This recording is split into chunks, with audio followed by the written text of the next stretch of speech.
Le bonheur prisonnier de Jean-François Chabat et David Sala.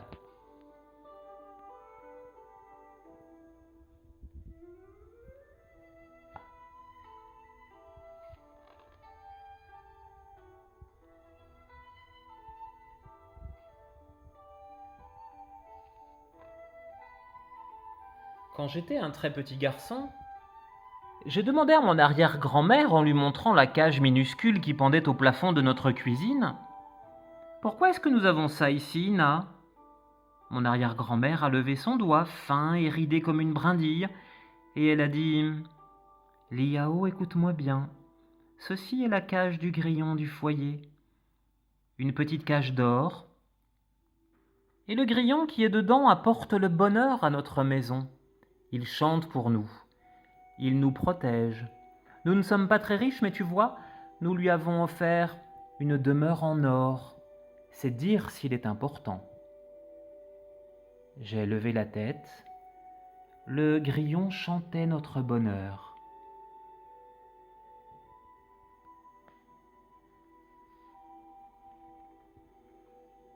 J'ai grandi. Au soir de mon 7e anniversaire, alors que j'allais à la cuisine pour me faire un bol de soupe, j'ai entendu au-dessus de ma tête le grillon dans sa cage d'or. Il m'a semblé qu'il ne chantait pas tout à fait comme d'habitude. J'ai eu l'impression d'entendre mon nom. Liao, Liao. J'ai haussé les épaules, c'était impossible bien sûr. Le lendemain, je me suis levé tôt parce que je voulais jouer avec le dragon en bois qu'on m'avait offert. Un beau dragon articulé qui avait des moustaches en soie de cochon sauvage, des yeux de nacre et de corail. J'étais debout avant tout le monde, je suis allé à la cuisine pour faire chauffer l'eau du thé, mais tandis que je me penchais vers la flamme, une petite voix m'a appelé. « Liao, hé, Liao !» Pas de doute. La voix provenait bien de la cage du grillon du foyer. Je suis monté sur la table de la cuisine et mes yeux se sont retrouvés à peu près à la hauteur des barreaux en or. Enfin, depuis le temps, j'avais fini par croire que tu ne m'entendrais jamais.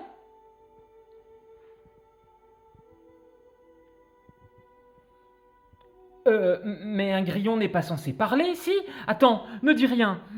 J'ai deviné, tu étais un humain et une méchante sorcière ou un magicien maléfique, quelqu'un qui a des pouvoirs magiques, en tout cas t'as transformé en grillon pour te punir, mais c'est horrible. Le petit captif s'est gratté le crâne avec une de ses pattes. Horrible ? Merci beaucoup, n'importe quoi. Me punir ? Mais le grillon est la plus belle et la plus intelligente des créatures sur Terre. Ah bon ? Parfaitement. J'ai toujours été grillon et je compte bien le rester. Tu pourrais être fier si un jour on te transformait en grillon. Non, c'est très gentil, sans façon. N'aie pas peur, je n'ai pas le pouvoir de te faire ce cadeau, a dit le grillon qui avait l'air un peu vexé. Mon cher Liao, tous les grillons parlent l'humain, mais en général nous évitons de le faire, c'est vrai. Cela fait peur aux hommes. Et quand ils sont effrayés, ils ont la mauvaise habitude de nous écraser. Malgré un peu de crainte, j'ai continué à discuter avec notre prisonnier. « Mais alors, Grillon, pourquoi est-ce que tu me parles à moi ?»« Je t'ai bien observé, tu m'as l'air d'être un gentil garçon, pas le genre à m'écrabouiller sans réfléchir. »« J'ai décidé de te faire confiance. »« Me faire confiance ? Je t'ai choisi pour être celui qui me rendra ma liberté. » Je me suis souvenu des paroles de Na, mon arrière-grand-mère. « Mais Grillon, je ne peux pas faire ça, si je te libère, nous allons perdre notre bonheur. » Mais si moi je reste enfermé, est-ce que tu crois que je serais heureux à demander le petit captif en faisant un petit saut sur le plancher de sa cage minuscule ? J'allais répondre quand ma mère est entrée dans la cuisine. « Liao, qu'est-ce que tu fais debout sur la table ?» Je n'ai pas voulu trahir le grillon du foyer. « Rien, maman, je voulais juste regarder le grillon. » Mais je t'ai entendu lui parler.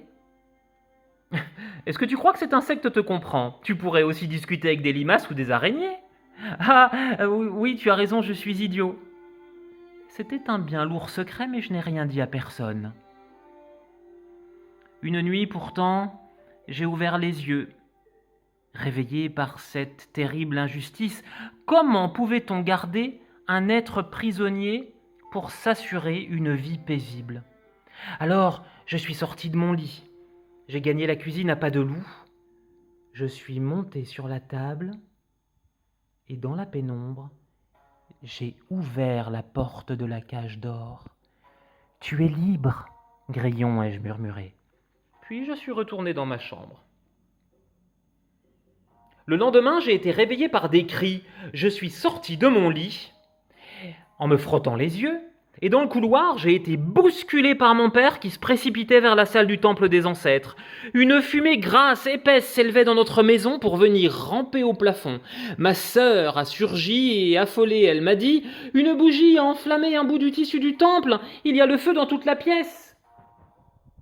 Mon père avait vite éteint le petit incendie, mais chez nous, en Chine, le temple des ancêtres est ce qu'il y a de plus précieux dans une demeure. Depuis des années et des années, on y faisait brûler des bougies et rien ne s'était jamais passé.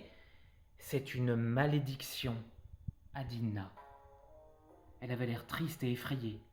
Alors, j'ai pensé au grillon que j'avais rendu à la liberté et j'ai frissonné de terreur. C'est au soir de l'incendie que ma mère s'est rendue compte de l'évasion du grillon. Tout le monde était tombé d'accord pour dire qu'il ne fallait pas chercher plus loin la cause du désastre. Et comme hélas, notre bonheur s'était enfui, on devait s'attendre à de nouvelles catastrophes. Le soir, je me suis senti très fatigué, malade. On a appelé le docteur, qui a dit que j'avais attrapé les oreillons. J'avais mal et les joues gonflées comme celles d'un hamster. Le jour suivant, ma sœur est tombée en se lavant dans la grande cuvette d'émail, et elle s'est cassé le petit doigt.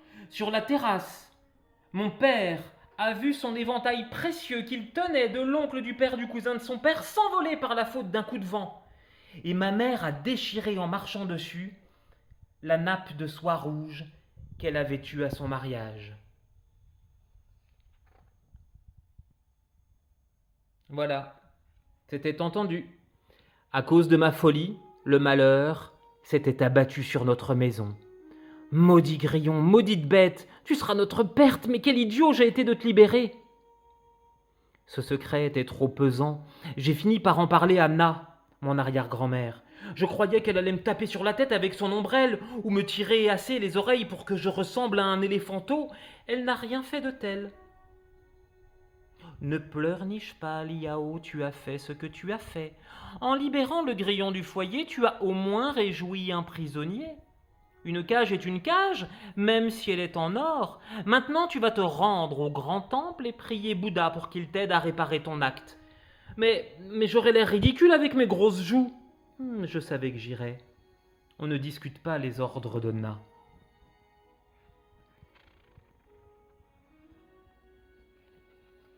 Je sortais dans la rue, la tête emmitouflée dans une écharpe pour protéger mes oreilles du froid, quand une tuile de notre toit est tombée, cassant la statue de chien-lion qui gardait notre porte d'entrée. Pourvu que Bouddha veuille bien écouter mes prières.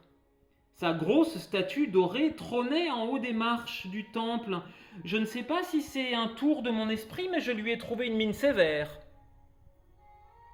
En revenant à la maison, j'avais le cœur léger.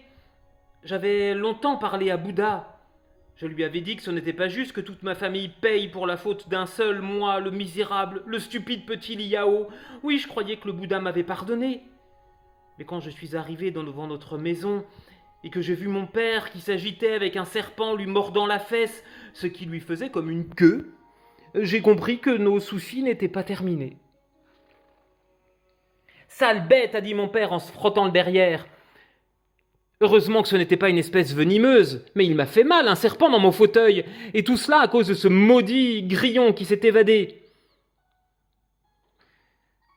Qui sait ce qui nous arrivera ? Hélas, oui, a soupiré ma mère en trébuchant sur un tapis avant d'arracher un rideau en essayant de retenir sa chute. Dans la soirée, un voisin est venu demander à mon père de lui prêter un outil. « N'entrez pas !» a hurlé ma mère, voyant l'homme au seuil de notre porte. Mais le voisin n'a rien compris, il a mis un pied sur le parquet, il a aussitôt glissé comme s'il avait marché sur de la glace. Une de ses chaussures a volé dans les airs, puis brisé le carreau de précieux verre soufflé de l'entrée. Ma mère a encore crié, tendant ses mains vers le ciel. Je désespérais.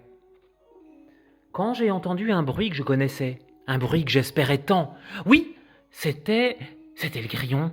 Aussitôt j'ai senti mes joues désenfler, et la douleur s'est enfuie, mes oreillons étaient guéris. Je me suis assis dans mon lit, le chant était plus fort que dans mon souvenir. Est-ce que je rêvais ? J'ai allumé la chandelle sur ma table de chevet, et j'ai vu le grillon, qui se tenait là, juste à côté du bougeoir. « Comment vas-tu, mon cher Liao ?»« Comment je vais ? Mais depuis que j'ai commis la folie de te libérer, c'est la calamité ici. » Je lui ai raconté tout ce qui nous était arrivé.